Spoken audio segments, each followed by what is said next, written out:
I always give you the backup of where we're coming from and how we started, how we got here this morning. I was all ready to go, and then some more news came up, and I said, I'm switching things around.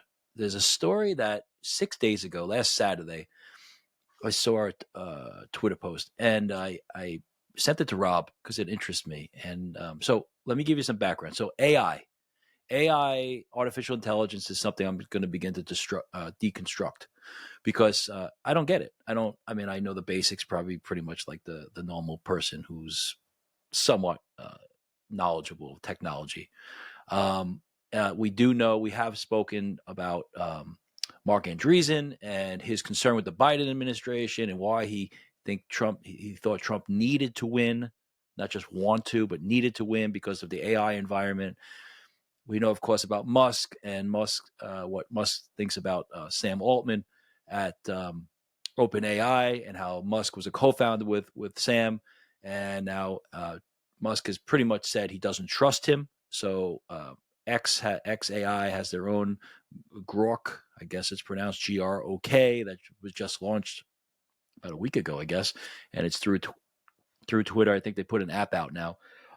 So basically, what we're looking at is, I started to say, you know what, we got to get our hands on this. We got to understand why it's significant, what's scary about it, and the idea of censorship goes to a whole nother level.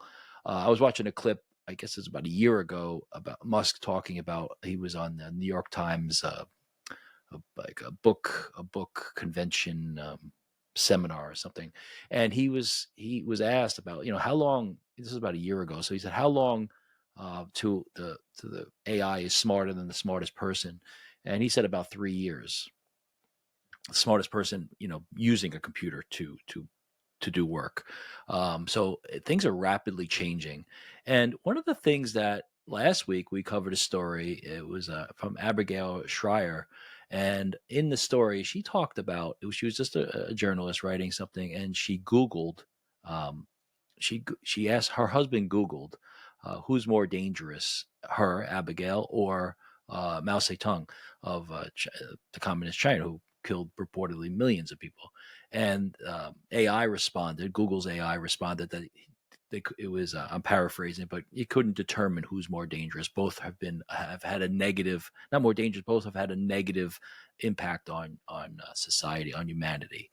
Again, I'm paraphrasing. And it was, she put it in the article as an example, and she said they kind of laughed, but it's terrifying and it began to show us why AI is a concern to people. Because if there is censorship, if there is a backlash against people who don't have views that the government approves of, then you can censor them, you can deplatform them, you can make banking very difficult for them. And that's what she mentioned. She said, what if we went out to get a loan in the future, and our loan is turned down because of this view of us, which is comical. It's comical, but it's terrifying. So AI, if it begins to make decisions where underwriters would make those decisions normally, or a government bureaucrat, now it's just basically that AI response is going to determine your reputation or your credibility or your candidacy for whatever you're applying for. All right, so we need to deconstruct AI, and we need to look at it. I mean, deconstruct in the sense of understand what it is, where it's coming from, why Musk is concerned, what OpenAI is, what are the alternatives, and that's when this story caught me. And I'm gonna go into it. And then Tucker Carlson did something yesterday, and it's really, really fascinating.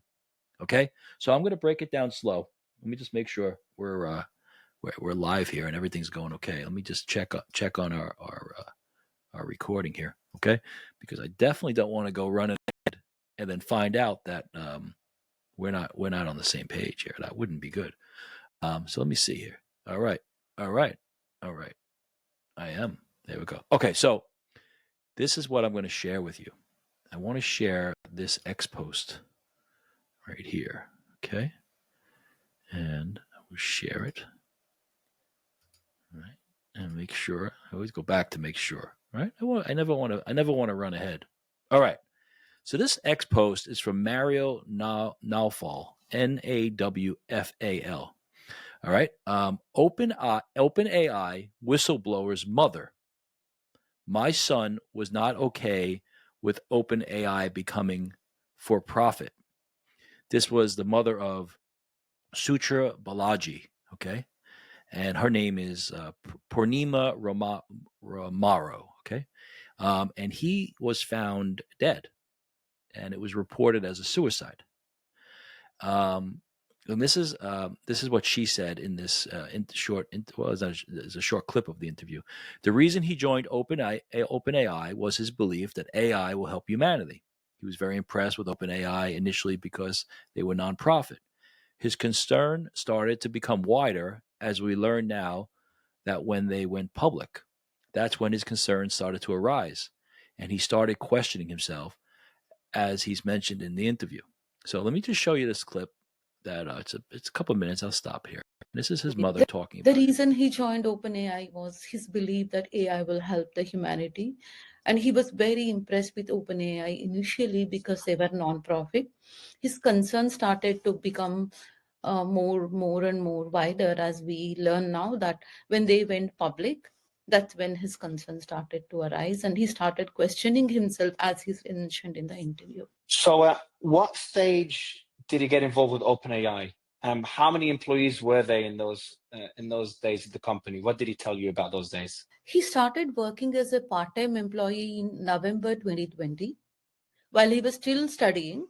Then, as soon as he completed his graduation in 2021, he joined as a full-time employee in June 2021. At that time, I think they were in a smaller building when he joined. That was very near to where his apartment is. After 2 years, they moved to a bigger building. And he's mentioned as the O1 core contributor to ChatGPT. Some of the tributes given by his former boss, John Schluman, says that he did something to fine-tune ChatGPT that made it more faster and efficient. But what bothered him was even his friends are mentioning there was no recognition for his work throughout until he passed away. They didn't recognize him. Even now, there's no news from OpenAI about his contribution or the significance with which he worked. That's very unfortunate. Not only is it's even more concerning than that. I was looking at ChatGPT. I asked the question, who is Suchir Balaji and did he work at OpenAI?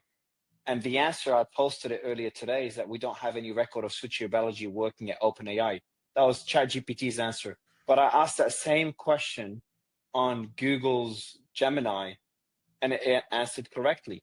I asked the same question on Anthropic's Claude, and it answered correctly. And I asked the same question to Elon's Grok, and it gave the most factual and detailed answer. Yeah, the company he helped build mentioned that it has no record of who Suchir Balaji was, and that put out more red flags earlier today. I'm sorry if you weren't aware of this. I'm sorry to mention this. Now, we have been watching this and we have screenshots of several different answers ChatGPT is providing. That may be because of what it gathers around the web or something. And also there's a encyclopedia page, Wikipedia page. In the Wikipedia page, they state certain things that could not be true. So we've been wondering where this data is being fed. And also there's a friend of Suchir. He's been trying to tag Suchir and post his accomplishments on LinkedIn. Suspiciously, he's been blocked. 1 week before Suchir's death news, he was prevented from tagging Suchir in LinkedIn. So there are forces at work. All right. I know there's a lot there. So what I want to do is give you a little background. So this gentleman, Suchir, worked for OpenAI. He's apparently an architect, technological architect, engineer. And as his mother went into detail on this interview and also with Tucker yesterday, that he was, in her words, a prodigy. And so he, in her words, also that he was very concerned with humanity, and he liked it because it was a nonprofit. And when they decided to go for profit, that's when he had a problem with that, and he resigned. He also wrote, he publicly wrote about it. So this struck me, and he was killed after coming home from vacation with his friends. He was I shouldn't say killed. He was found dead. They listed as suicide. The San Francisco Police Department has changed it back to investigation, but nothing's really been happening. Now, yesterday, Tucker, or 2 days ago, I watched it yesterday. I believe it was yesterday.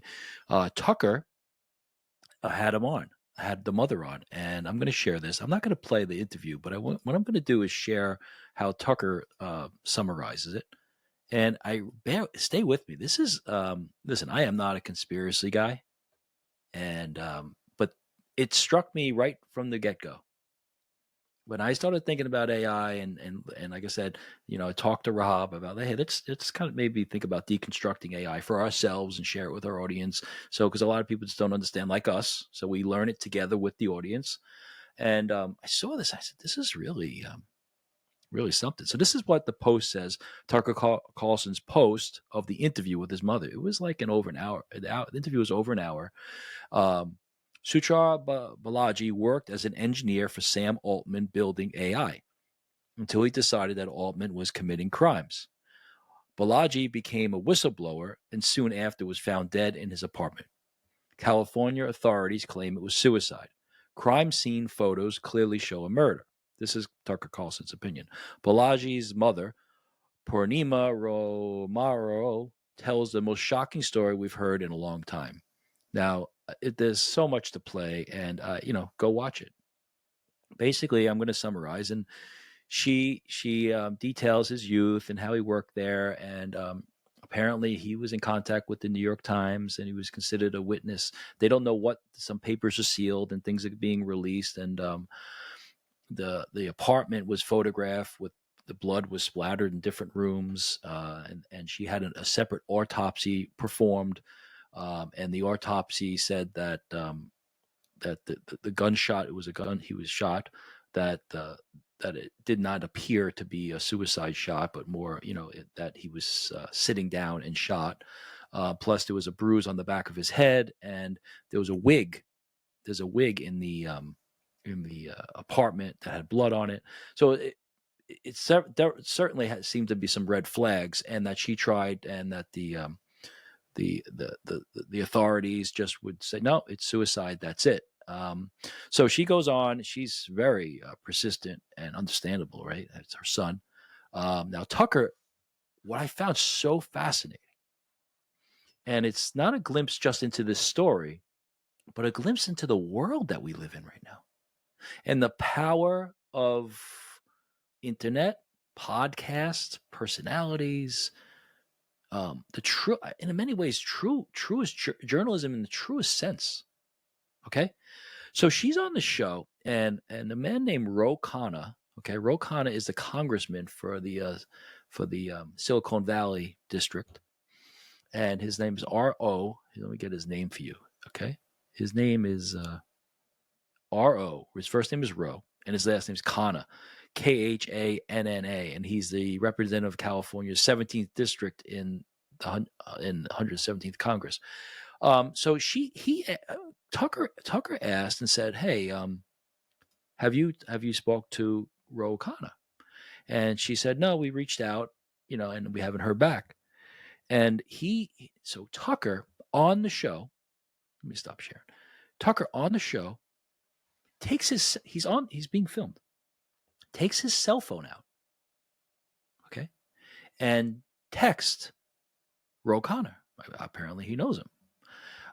And he also sends photos. I'm assuming he took this photos because Tucker had the photos from the crime scene, from the scene where the son was found in the apartment. Apparently, the apartment she's continued to pay the rent. She's left the apartment as is with the blood. And this woman is very, very, she's very sharp. She's very determined. She wants justice. She's utterly convinced that this was not a suicide. Apparently, he was away with his friends just to that day, came home, and it was that night. So just no signs of depression. Again, this is all from her words. So Tucker texts Ro Khanna, Congressman Khanna, on the show. Like me, like if I took my phone and I text somebody, okay, and guess what? today. So look at this. I do a little quick Google search, right? And let me share this with you. And I find that this is just absolutely how our world has radically changed, and is perhaps an example of the best part of the changes. All right, let me share. Okay, there it is. Look at that. Look at that Google search. Okay, and Congressman Ro Khanna calls for full and transparent investigation into death of OpenAI whistleblower Suchir Balaji, Santa Clara, one day. So it's yesterday. Tucker Carlson texted him. I don't know if it was directly related. You have to think, perhaps. Obviously, the story got a lot of news. Okay. Silicon Valley Congressman Ro Khanna called for a full and transparent investigation on Wednesday into the death of Suchir Balaji. I mean, it's an amazing example of how would that have happened years ago. And the power of somebody like Tucker Carlson, the power of the simple, she's not a simple woman. I don't mean simple in the sense of intelligence. She's very sharp, and I think they have some resources, it seems, in terms of hiring attorneys and paying rents for the apartments. And so, but simple in the sense she's not anybody she's not famous. She doesn't have a position of power. She's the mother. And she's just chipping away, talking to anybody that she got in front of, and she's convinced it has to go to the federal level, and there has to be an investigation because the local authorities just are not doing their job or refuse to. And then apparently anybody who's involved or they reach out to is, again, this is all speculation, potentially intimidated, because who knows what's going on here. She was using the phrase mafia in the sense like AI or OpenAI mafia, this kind of idea that something big is going on here. Now, look, the man might have killed himself. Who knows?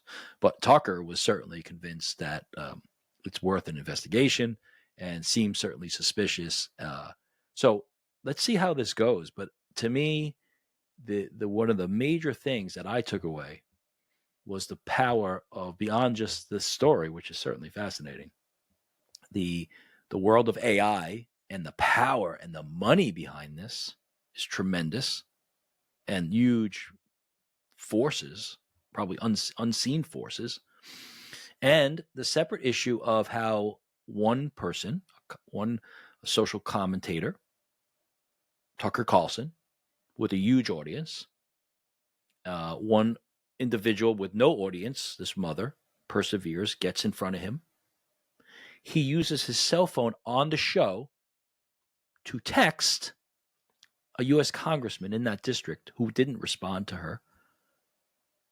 And he said with the photographs, and that day, or at least today, which would be one day later, but that story is from yesterday, so apparently it was yesterday, the same day, he responds with calling for a full investigation. It's beautiful. It's a horrible story. Beautiful in the sense of we want justice. I don't mean justice just for this instance, but in general, we want freedom of press. We want transparency. It's pretty exciting that that can happen. And one day later, a very powerful person can call for it, and there probably will be an investigation, I imagine. All right, so that's I had to start with that, and I think it's worth following. I'll stay on top of it, and I'll let you know what's happening. Okay, and it's certainly cultural. Okay, so as we unfold and understand and walk with courage, the courage of knowing that we need to educate ourselves, we need to have good sources. We need to know who we can trust and what degree of trust to grant certain people or certain organizations, which ones are basically disqualified themselves, and know that it all begins with what I spoke about a few days ago. Without the silence, without connecting to God, all this noise is too much. We need to be calm. I don't think it's a coincidence, that the idea of focusing in, being calm, and then what do you see? And this jumped out at me.